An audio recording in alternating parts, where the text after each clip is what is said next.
So what's going on, guys? My name's Chopper, and the big awaited update has finally arrived for PUBG. I feel like we've been talking about updates a lot, but now a brand new patch has just been added to the test server with a lot of cool new features added. So we're going to be breaking down all of that so you guys know exactly what's coming to the game. There's a lot of really new, strange, and interesting additions, so you're going to want to hear about all of these. Before we dive into all that stuff, I need your guys' attention for a second. I don't often do this, but I need to talk about something pretty real. As of yesterday, YouTube has changed its policy in which this makes creators now have to identify what kind of content that they're making for as far as audience. To give you the rundown, I have to now identify if my content is made for kids, and if I check on that and make sure it is, then you guys cannot leave comments and the channel essentially loses its voice. However, if it's not made for kids, some of you younger viewers may not even be able to watch the videos at all. I don't know how this is going to work exactly. Even scarier inside of this new update for YouTube, YouTube may terminate your access or your Google account's access to all or part of the service if YouTube believes in its sole discretion that the provision of the service to you is no longer commercially viable. What that means is basically, if my channel isn't making enough money for YouTube according to their standards, then they have the right to shut the channel down. And ever since I've started this channel since day one, I've wanted nothing but you guys to be able to watch content for free. I've never asked you guys to give me anything at all. All I've ever wanted is your time.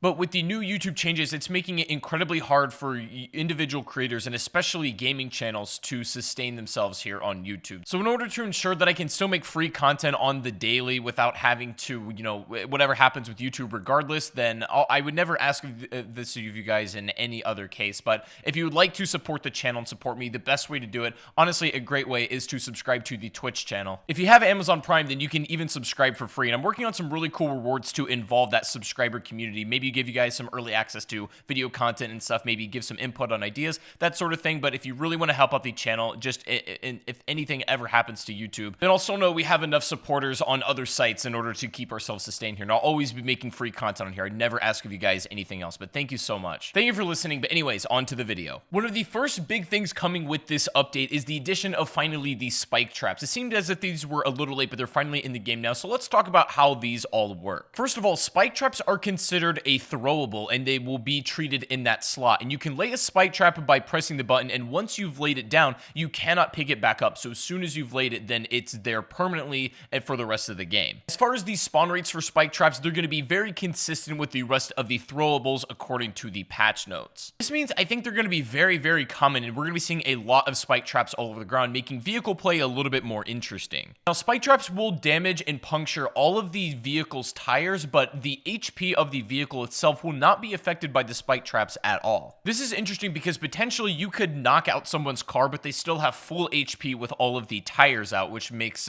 you still have to put a lot of bullets if you're going to blow the car up. And finally, something crucial to know regarding these spike traps is that yes, they will stay on the ground permanently so long as you set them down in that spot, but they can only break one set of tires before the spike trap disappears. So they're pretty much a one-time use thing. After you burn it, you lose it. The next new system is pretty interesting. There's something called PUBG Labs that was recently added as a new system to the menu. So what is exactly PUBG Labs? This is a way, in their own words, to test experimental content. Now, this is a feature that you don't have to do. You can choose to opt into this. And what they're going to be doing is PUBG Labs is a space where they introduce you to experimental in-game features and then eventually add them as permanent additions. They also say PUBG Labs will be continued to updated with new content, play new modes, new rule sets, and maybe even some new vistas to take in down the road. They mention a lot of specifics as far as what statistics they're going to be using for this skill-based matchmaking setup, but I think the more interesting part about this is the way to get your hands on early content that they're working on, or maybe some more experimental stuff that isn't quite out to the public, or maybe not even on the test server yet. It seems like it's a trade-off though. Yeah, you get to try out all of this new content, maybe even new maps really early on, but the other side to that is that you agree to participate in the skill-based matchmaking rating. So that's something to consider, and there's going to be a lot of more updates regarding this PUBG Labs thing in the future, so stay tuned on that. But that's what kind of the framework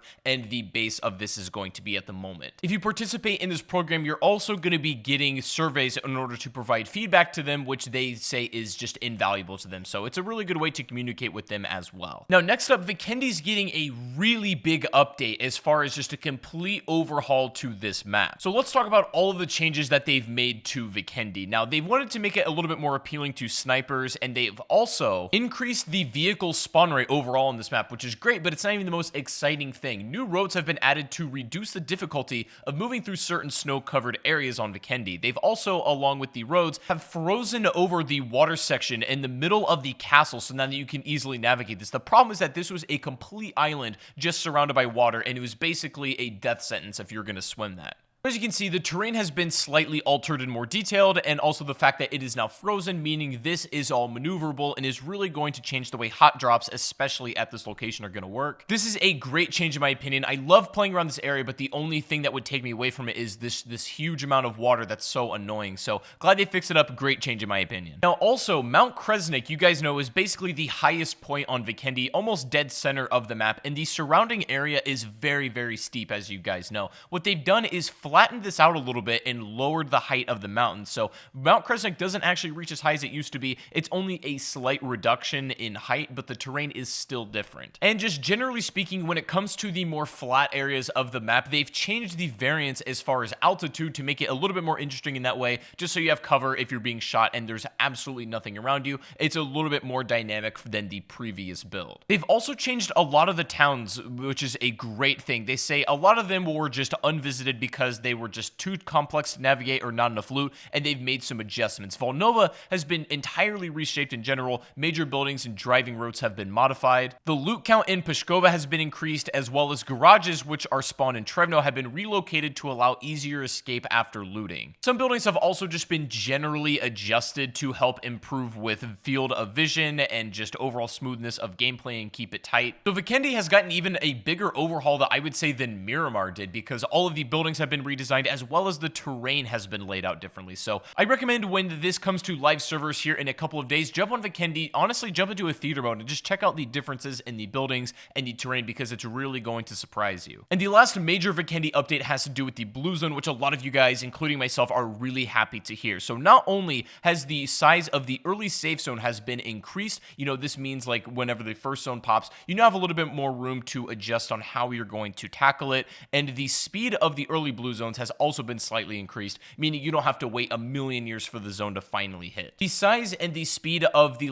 mid to late game zones though has remained the same, but the early game is now really going to change, which I think was very necessary. And they also mentioned the new vehicle rebalance with the added spawns have been adjusted according to these new blue zone settings, so it should make it a lot smoother for us. Let's talk about a big adjustment to gameplay. There is now an auto attachment feature, and finally, this is the last BR to ever do it, I think. Great thing about it is you can turn it on or off depending on the style that you like, but auto attachment is going to work basically how you think it will. If you go to swap a weapon on the ground using your interact key, all of the compatible attachments on that weapon going to the new one will be instantly crossed over, and you don't have to do it manually anymore. Anything that's incompatible will go straight to your inventory. You can do this with your tab inventory open or just by pressing your interact key. It doesn't actually matter. It's going to swap regardless, and you can turn this on or off depending on your liking, because I know some people actually like doing it manually, but the auto feature is going to be something I feel like a lot of players are going to enjoy. Also in gameplay, swimming has gotten a bit of a buff. Swimming speed has increased by 27%,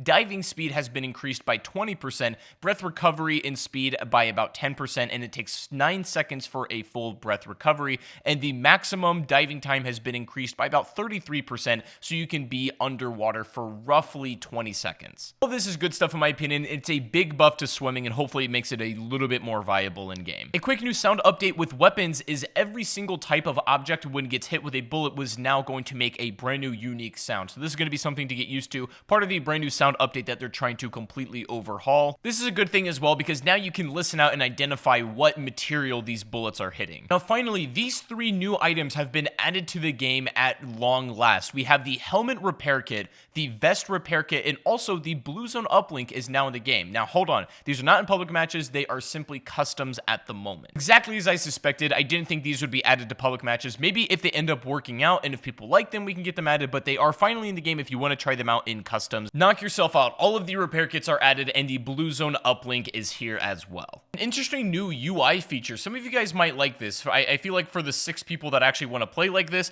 they've added a no HUD feature where you can completely remove your entire HUD for a more realistic kind of mode. This will be pretty fun for challenges, I think, and for people who enjoy that kind of stuff, or if you've ever wanted to just remove your UI in-game for no reason except just to do it, then there you go. They have it just for you. Up next, there is a brand new waypoint feature, and check this out. This is really interesting. So instead of just tagging stuff up using the dot on your map and then telling your teammates, or using the ping system and then trying to communicate that way, you can now lay out different points on the map that show a route that you and your teammates should take. You can put this on whatever bind you want when your map is pulled up, and then basically this allows you to put 4 different points down that are all going to connect to your liking. Now, the maximum that you can set is 4, so it needs to be done in that way. But I think this is great, as it's going to greatly increase communication, especially with random teammates or maybe people who don't have mics. This is the best way to move as a squad and in unison. Now, a brand new mode that's been added for PUBG partners called Sandbox is going to essentially allow them to do anything they want and experiment with anything in PUBG. Now,